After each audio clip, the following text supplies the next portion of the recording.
Welcome back again. I'm Joel O'Loughlin, Managing Director of My Zambia, My Africa, and you're watching AILTV Perspectives. Now we are going to the guests. I had an opportunity to speak to a very important man, the High Commissioner, His Excellency, Mr. Chikonde.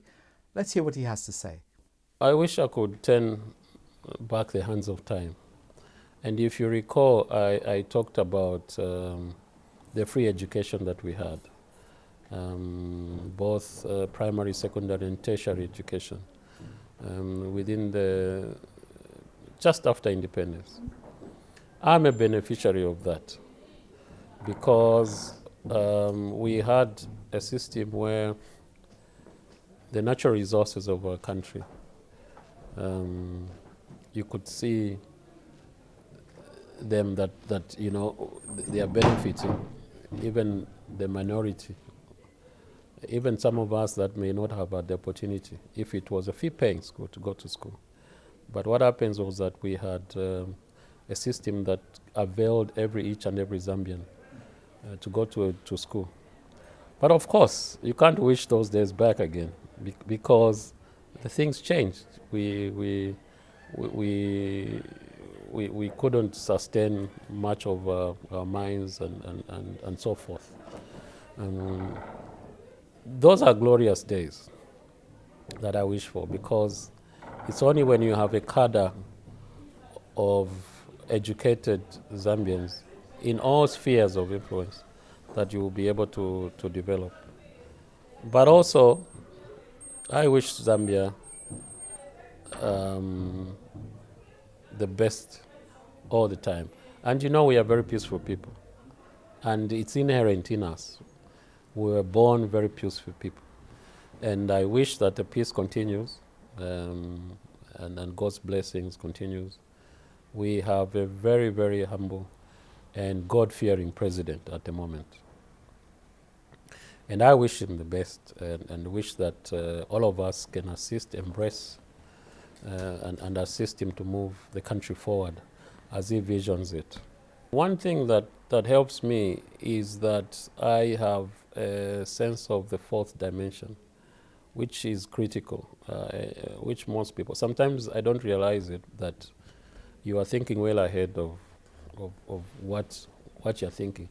I sometimes feel that it's not a brag. I hope it's not going to sound like a brag. But there are times your mind thinks faster than your words. And that's by the nature of the training of an architect. Because your thinking is not in 2 dimensions. It's in 3 dimensions all the time. When you draw a line, that line for a building, which is in 2 dimensions, represents the depth and the height, as well as the thickness. And so that's where sometimes I find difficult to communicate. You think that everyone is seeing what you're seeing. And it's slightly frustrating, but once you realize that no, people have got their own gifts, then you begin to appreciate each person's gifts and the differences that they are, and the variety and the uniqueness of humanity. So I think that is where I have got slightly an advantage, because it also comes into planning as well, you know, because an architect sits with a client and analyzes the client's thoughts and translates those thoughts into something 3-dimensional. So that has helped me very greatly to maneuver around into my diplomatic career. So I'm thankful really for that. We need to start now looking ahead and translating the policies that are coming out of government into something practical that will benefit our nations economically.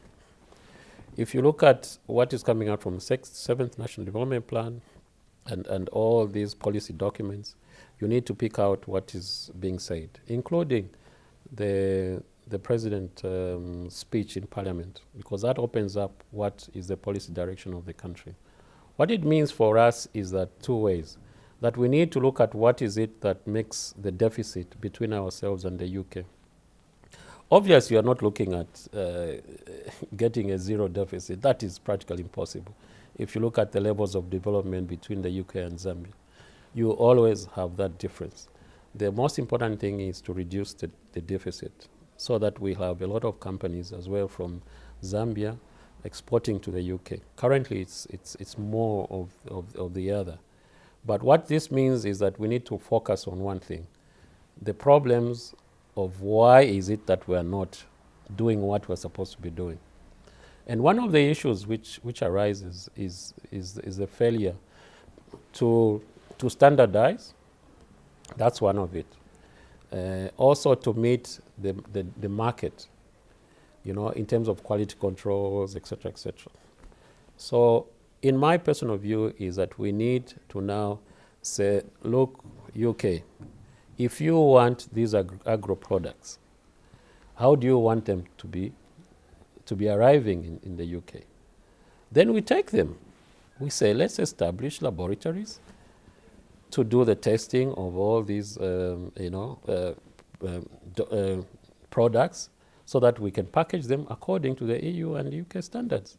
So that is the avenue we're looking at. And I'm glad to mention that there is a lady that is already, I've spoken to. She's doing a consultancy for Zambia Sugar.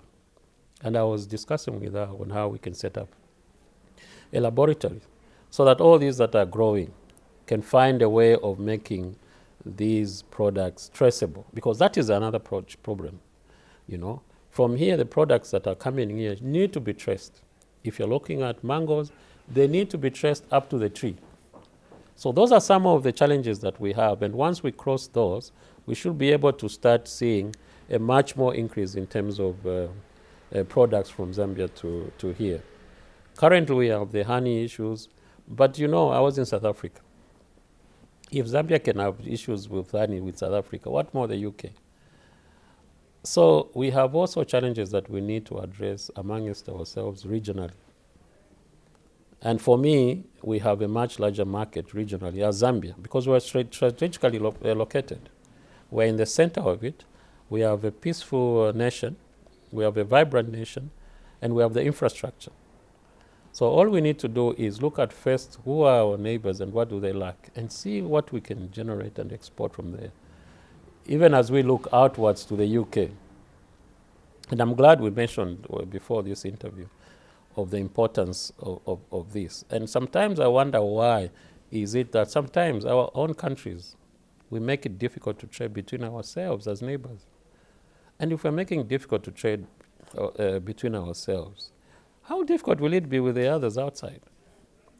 So this is one of the issues that we as diplomats also outside need to assist government. So here in the UK, and as much as we are looking at the UK department, we also have the African ambassadors and high commissioners. We also have a SADC forum. So we also meet as SADC. But what we need to do is link ourselves to the main SADC organ and link ourselves to AU. But also these are the issues we discuss within ourselves on how we can. You saw from our function, we had a lot of African high commissioners and ambassadors. So we have a strong team and gathering, and we discuss some of the ways in which we can exchange, business amongst ourselves. But also remember, you cannot match a huge conglomerate to a small time, business person. So we need to understand that. We need to look at an apple to an apple.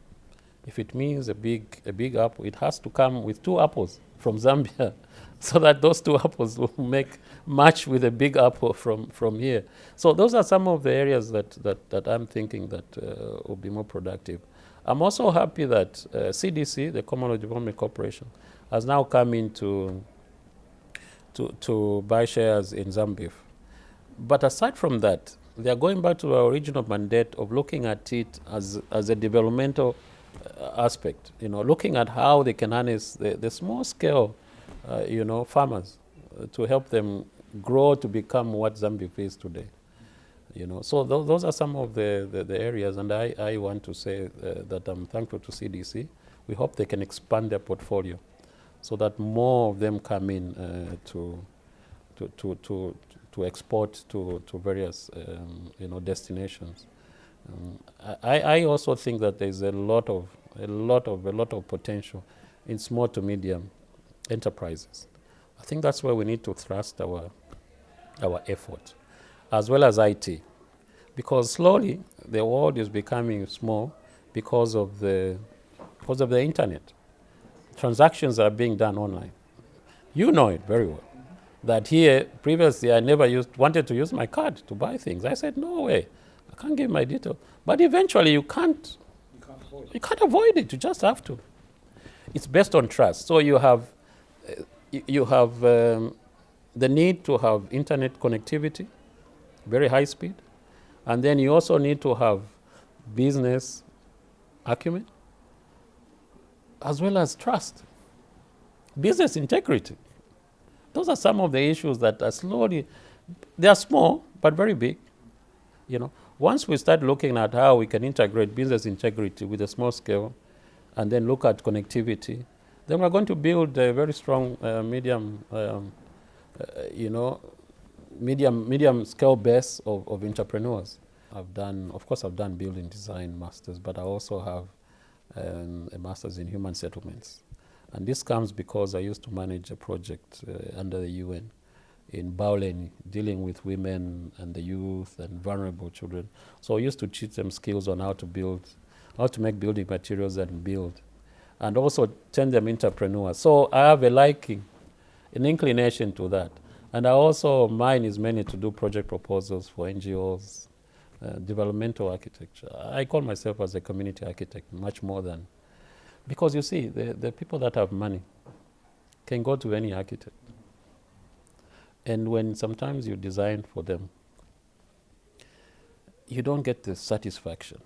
You get it, yes, because it's your aspiration, you want it. But the joy that you get from an underprivileged person once you assist them to build their own house, it's just overwhelming.